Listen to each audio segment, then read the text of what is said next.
Wranglerstar did a movie on his channel about the Fireview wood stove.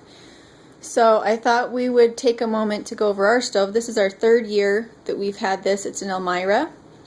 Flame An Elmira Flame View. It has the additional propane attachment on the side. We didn't actually opt for that. This was just the model that we found here locally, and it already had that on. Ours also has the additional cover on the back, the heat shield. We did have to order that from Canada. We did have to order that from Canada, but it meant that we didn't have to build a firewall on the back to be able to put our stove that close, which was nice, because that would have been expensive. Not that the heat shield wasn't expensive. Well, a hearth would be really nice, but being as this is on the 2nd floor of the house, it might be a little structurally heavy? Dangerous. I don't want to be down in the downstairs bathroom and watch. And have the stove fall in on you? So, yeah, that would be interesting. So we cook on this. In the mornings, the fire has been damped down, and it takes a little time for the cook top to get hot enough. So generally for breakfast, I don't use this.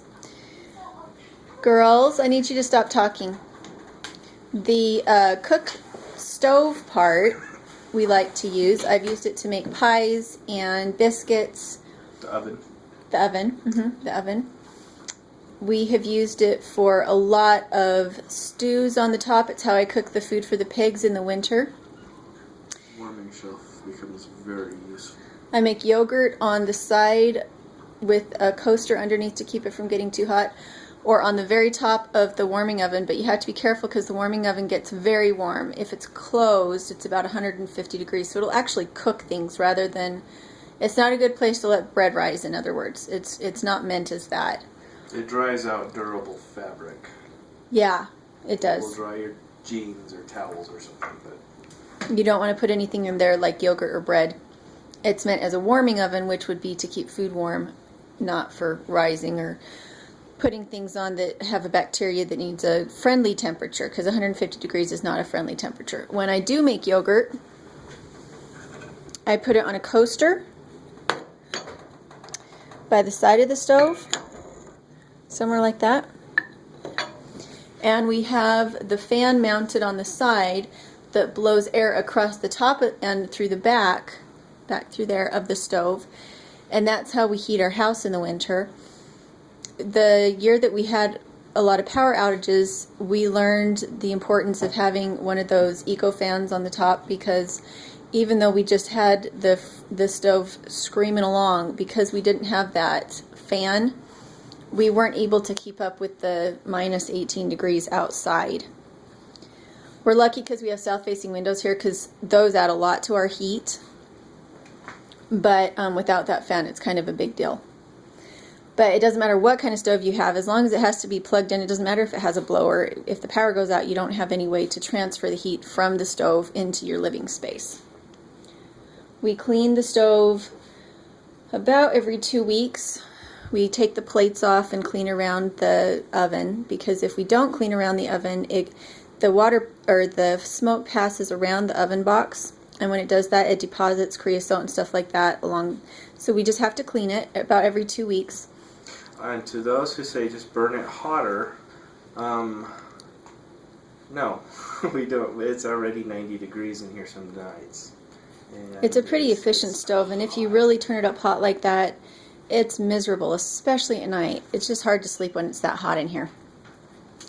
And then about every 2 months, 3 months, 6 weeks to 2 months. about every 6 weeks, we clean. Mr. Dirt hops up on the roof, and we use our brushes to clean it out. We did have it cleaned by somebody else once. What did it cost us? 80 bucks? It's expensive.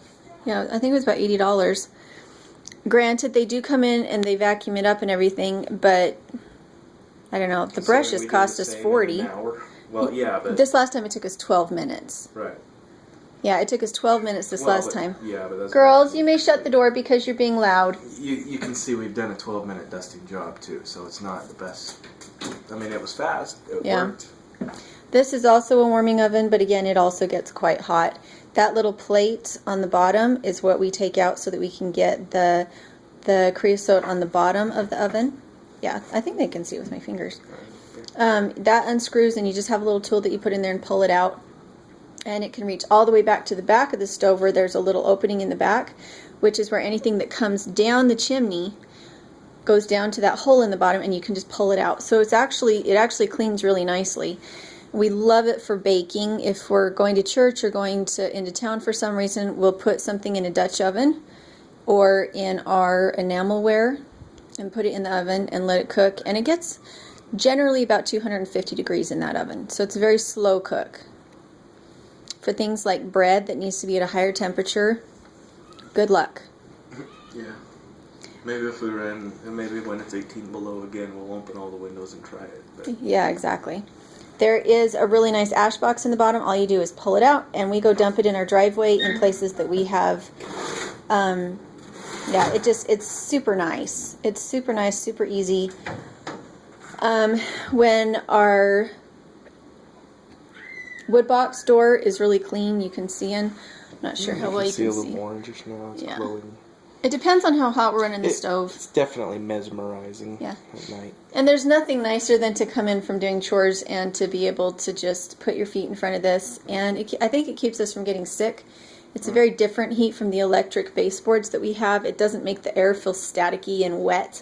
Oh, versus our forced air propane in our last house versus the electric heat. There's there's just no. Because the walls this one get warm. is seriously like being wrapped up in a blanket of heat. It's just completely encases you. There's you never feel cool at all, which is both a good thing and a bad thing because, like Dirtpatcheaven says, you don't sleep because you're just encased in this heat. So you've got to just crack a window even at 10 below zero. Yeah. And just, I can breathe finally. But at the same time, you get in from the cold and working all day, and you're literally chilled all the way to the core and, borderline hypothermia. And you walk in, and you just sit here right in front of the oven and just, and summer life is really good. Mm-hmm. So. And it's pretty. It is a pretty stove. Yes. So we do have our priorities. We do. We have our priorities. Pretty. We got that. And we have done some videos where we showed you how we clean it, but it's really hard to get all the angles right where you're not staring at our butt or up my nose or can't really see because everything's too dark in there. So we will try to do a cleaning video for you, but that being said, it functions really well with cast iron. You have to be careful when you use the cooktop. Generally, you cook on this side. A griddle, that's our griddle. A griddle is really nice because then you can put it down and you have cooler spots and warmer spots all on the same pan. That being said, it's very heavy. Yes, very heavy. Also, one trick for using the griddle, you do have to burn this very hot and that side will be cold across that. So what you'll end up doing is turning your griddle about once or twice as you go along so that the heat kind of regulates a little better and you're cooking on both sides of your griddle. Mm-hmm. And if we had a bigger space, it probably would be really nice to cook in our kitchen with this. But our kitchen is very small, and so it just gets too warm. If we had a bigger space to heat and maybe concrete, it would absorb the heat a little better, but it just burns us out. Pancakes and bread, I have to have about 45 minutes to get my stove up to the correct heat without burning my pans. Just at the perfect heat. I have to be able to kind of play with it a little bit in order to get the right cooking heat to use the cooktop. The best way to use one of these is to have very small pieces of wood when you're cooking so that you can increase incrementally.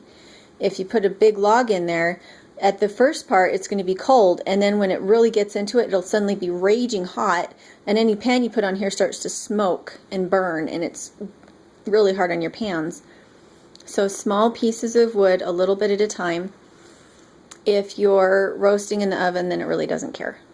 But anything on the top or any kind of high heat in the oven, you can regulate it to the point where you can get it up to about 350 degrees. But you want to be at home to do it, to use little pieces. And don't ever underestimate the terror of a chimney fire. I had to pull a piece of wood out of the stove and find a way to carry it out of the house without burning the house down, to put it in the road where it could safely burn, because what happened was the wind had come up and we already had too much creosote in the chimney, and when that wind came up, it got really scary. That up there was red It was very, very, very scary. And then we started to have smoke in the house, and the fire alarms were going off. And Mr. Dirt was not home the second time. Was it the first time or the second time that it happened? Was it the first time? He wasn't here. And so it was terrifying because I had to figure out how to keep our house from burning down.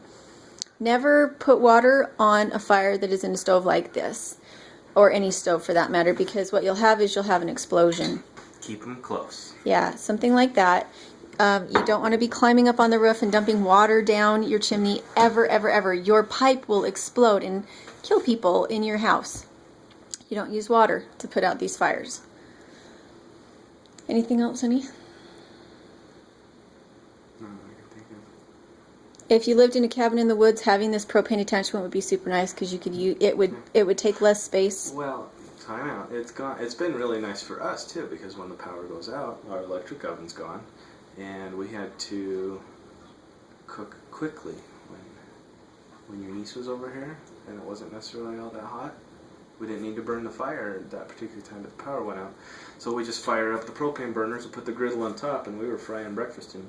That being said, remember there's no venting, and the propane, for me, when I cook with propane, I get really, really, really cranky. The off-gassing, the bi-gases of it are really nasty. And I cooked with propane the whole time I was growing up. And so at first we wondered, why is everybody so cranky when we're cooking? And it's because we had problems with the gases not venting properly from the propane, and it can cause headaches and problems like that. We have found that in order to get the fire started, a lot of times we have to vent through the bottom. The panels on the side that we open and close don't seem to be quite enough. We don't know if it's because our wood needs to dry a little bit or if it's because it's a soft wood. But it's always easiest just to open the bottom door to get the draft really going when we're starting a fire. And it was cool, and we wanted to warm up quick. Mm-hmm. And this is our little drying system that we have. The air blows from the fan over here into our little trays. Or, alternately, this is a drying rack that's actually meant to be on the top of the stove just exactly like it is. I think they have these at Lehman's, but I'm not sure. And I have little trays, little cookie sheets that fit on these too. And they work pretty good. So, there's our Elmira cook stove. And we really love it. We just move all of our plants when I grow plants in the spring.